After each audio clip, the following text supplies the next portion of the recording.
welcome back to the Deep Dive. Before we get started, don't forget to hit that like button, subscribe to our channel, and click the bell icon so you don't miss any of our deep dives. Today we're taking a look at a topic that's pretty important, especially if you're a UPSC aspirant or just want to understand India a little better. We're talking about India's population. You know, it's interesting. We always hear about India's population, but it's always just about the huge number. But there's so much more to it. We're talking about a nation that's about to become the most populous in the world, like even bigger than China. Right, bigger than China. Yeah. That's got to create some interesting challenges and opportunities. It really does. For UPSC aspirants, this is almost like a chapter in itself, human and economic geography. Absolutely. It's such a massive, complex topic. Luckily, we've got tons of research reports, even some policy documents to help us unpack it. And it's not just numbers and data. It's real people, their lives, And anyone who really wants to understand India, like the social and economic landscape, needs to understand this. Definitely. Okay, so first, we need to get a handle on some basic demographic terms. It's like the language of population studies. We've got birth rates, death rates, fertility rates, all that stuff. And it's fascinating how these things actually play out in different parts of India. Like, Kerala has more females than males, which is really different from the rest of the country. It's like every state has its own unique demographic story to tell, right? Exactly. And when you take all these stories together, you start to get this really rich picture of what's happening with India's population. So we've got the basics down. Now, what about this demographic dividend? It sounds pretty positive, right? Yeah, potentially it is. Think about it. A huge chunk of the population is young, ready to join the workforce. That could be a massive boost for the economy, like an engine driving the country forward. So like a gold mine of human capital, basically. Yeah, exactly. But, and this is key, you have to make it work. Yeah. You need education, you need job training, real opportunities for this workforce. Otherwise, it won't work. Right, so it's not just about having a lot of people. It's about making sure they have the skills to actually participate. Exactly. Think of it this way. You've got this powerful engine, but without fuel, it's not going anywhere. You have to prepare them for the modern job market. It's like having all these ingredients, but not the recipe. Okay, so we've talked about the people, but what about where all these people actually live? How is the population spread out across India? Yeah, that's where things get really interesting. You see these stark contrasts, right? Like you've got the North Indian plains, super densely populated, and then you've got places like Ladakh, hardly anyone. Huge difference. Yeah. So what causes that? What makes some areas so much more crowded than others? Well, our sources talk about a few key things. Terrain and climate, for one. Think about it. Fertile plains are way more appealing to live in than, like, mountains or a desert. And resources, too, right? Water, fertile land, all that. Places with more resources can naturally support more people. Makes sense. Like those ancient civilizations that popped up around rivers, they needed those resources. Exactly. And then you've got history, right, where people settled historically, how cities developed. Big cities like Delhi, Mumbai, Bengaluru, they pull people in, promise of jobs, better life, all that. So geography, resources, history, they all play a role. But with so many people, what are the challenges? Well, that's a big one, right? Our sources definitely talk about that. Strain on resources, for sure. Food, water, housing, healthcare, education. It's a lot to provide for such a huge, growing population. It's like trying to keep up with a moving target. More people, more needs, all the time. Exactly. And that leads to another big challenge, poverty and inequality. India is growing economically, but there are still so many people living in poverty.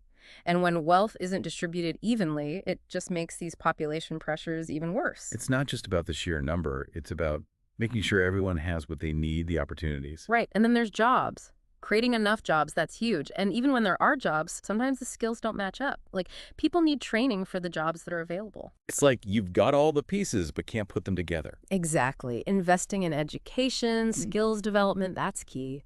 You got to give people the tools they need to succeed, especially as the world changes so fast. Not just for the job market, but for people to create their own opportunities too, right? Absolutely. Entrepreneurship, innovation, that's crucial too, especially for young people.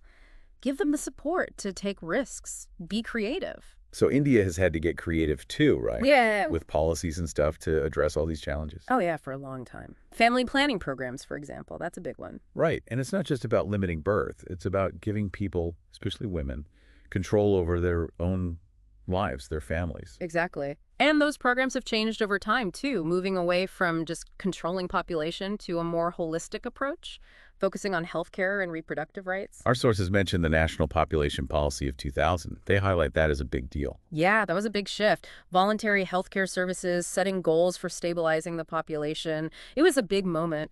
But it wasn't perfect. Right. Some people criticized it, said it still focused too much on controlling the number of people. Yeah, there were definitely concerns like, are they focusing too much on a target number instead of looking at the bigger picture, the social and economic factors that drive population growth? It's a complex issue, that's for sure. No easy answers. Yeah. But clearly, India's been trying to figure this out for decades. Absolutely. And what's interesting is how their approach has evolved, right?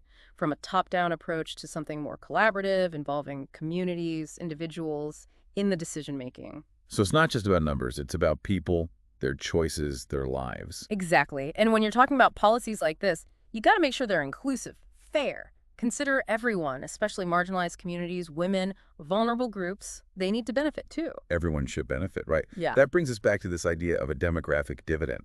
We talked about the potential, but how does India actually make it work? Well, we've touched on it already, but education and skills training, that's huge.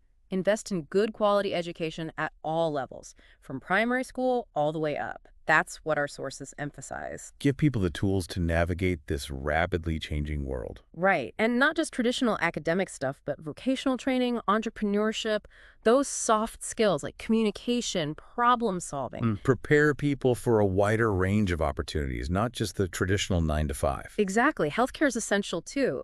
A healthy population is a productive population.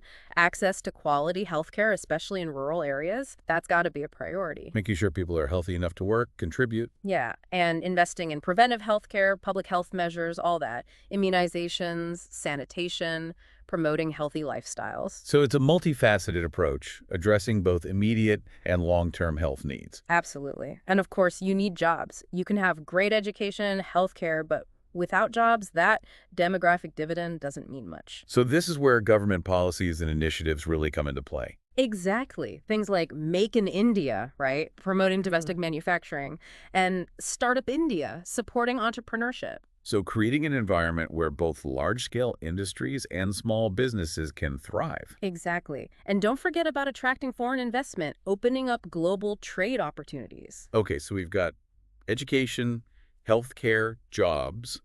But what about the elephant in the room? Urbanization. Yeah, urbanization is huge in India. People moving to cities for opportunity, and it's only going to continue. It's a mixed bag, though. Right, because cities can be hubs for innovation, economic activity, but then you've got overcrowding, slums, infrastructure struggles. Exactly. That's why you need smart urban planning, cities that are livable, efficient, with a good quality of life. Thinking long-term. Transportation, housing, sanitation, public spaces, all of that. Right. And making sure cities are inclusive, too. Everyone has access to services and opportunities, no matter their income. Our sources also talk about infrastructure. Roads, railways, airports, a whole 9 yards. That's got to be key for growth. Absolutely. Infrastructure is the backbone of the economy. It's how you move goods, people, information. And investing in it creates jobs not just in construction, but across the board. It makes everything run smoother. It's like a ripple effect, right? Better infrastructure, better economy, more investment in infrastructure. Exactly. It's a virtuous cycle. So yeah, India's population story is a complex one with its ups and downs, but it's also a story of incredible progress and potential. And that potential is really what we need to focus on. Absolutely. Anyone who wants to understand where India is headed, this is essential. And it's a story that has a lot of relevance for our UPSC aspirants, right? What are some of the specific things they should be focusing on when it comes to this whole population thing? Well, yeah, it can be a lot to take in, for sure. But for the UPSC folks, the key is to connect the dots between population and other areas of the syllabus. So, like, how does population growth impact poverty or food security or even the environment? That's the kind of stuff that will help you stand out. So it's all about understanding how population is kind of a central theme, right? It affects everything else. Exactly. And that's where those key concepts like the demographic dividend, population pyramids, migration patterns, all of that becomes super important. Like, just understanding how to look at a population pyramid can tell you so much about a country's future. Okay, so let's say I'm looking at a population pyramid. What should I be paying attention to? Well, the shape is a big clue. India, like we talked about, has a pretty young population. So the bottom of the pyramid, where the younger age groups are, it's going to be wide. And then it narrows at the top, where the older folks are. So wider base means more young people. Got it. Exactly. And that has big implications for education, healthcare, jobs, everything. Lots of young people. You got to invest in education, make sure they have the skills for the workforce. And I guess fewer older people means less strain on things like healthcare and pensions. Yeah. Right. That's right, at least for the moment. But remember, it's not static. Population pyramids change over time. Birth rates, death rates, migration, all that stuff affects the shape. So it's like a snapshot, not the whole movie. Exactly. Yeah. You got to look at the trends, the projections for the future. So for our UPSC friends out there, learning how to read and understand these population pyramids, that's a good skill to have. Oh, yeah, big time. And it's not just memorizing numbers, it's about understanding the story those numbers are telling. What's driving these trends? What do they mean for India's future? It's about putting all the pieces together, seeing the big picture. Exactly. That's Yeah. what makes studying population so interesting, you know? It's Right. not just about the numbers, it's about people, their lives, what they want for the future. It's about India's future, really. Yeah, totally. And it's a future we're all part of shaping. Absolutely. Well, on that note, I think we've reached the end of our deep dive into India's population. We've covered a lot today. Demographics, policies, that whole demographic dividend thing. And we tried to show how important this is for the UPSC folks, how population ties into all those different aspects of India's development. But this is just the beginning of the conversation, right? We want everyone to keep exploring, keep learning, keep thinking about all this. Absolutely. Hit that like button, subscribe to the channel, and click that bell so you don't miss any of our deep dives. Yeah. Until next time.